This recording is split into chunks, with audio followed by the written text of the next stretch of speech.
In my YA fantasy novel Runaways, Hannah's younger sister Cecilia goes missing on the night before Halloween on a dark and stormy evening. So the next morning, when their family wakes up and finds that their younger daughter has disappeared, like any good parents, the Tegans turn their house upside down looking for their lost daughter. But why don't they just call Cecilia? I mean, it should be obvious, right? Most kids these days have cell phones, but in the story, neither of the girls do. So why is this? First two reasons are Doyleistic reasons. Doyleistic reasons are from outside of the story, looking down from the author's point of view, like Sir Arthur Conan Doyle writing the Sherlock Holmes series. The last one is a Watsonian perspective, like Watson within the Sherlock Holmes stories trying to piece together the answer. First Doyleistic reason is that I did not grow up with a phone. I grew up in a Catholic homeschool family, and my parents didn't think that I needed a phone because I lived at home. So this was my lived experience, and this is what I wrote into the story. Neither of the girls have phones.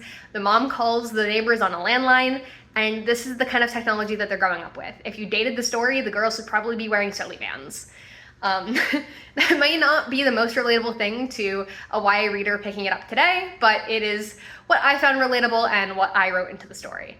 The second Doyleistic reason is that if the parents could just call Cecilia or check her Life 360 and find out that you were in the woods, that would make the story way too simple.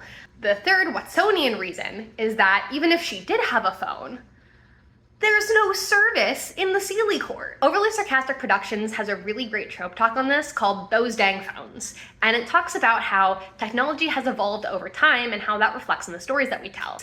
Another good example of this is sending stones in D&D.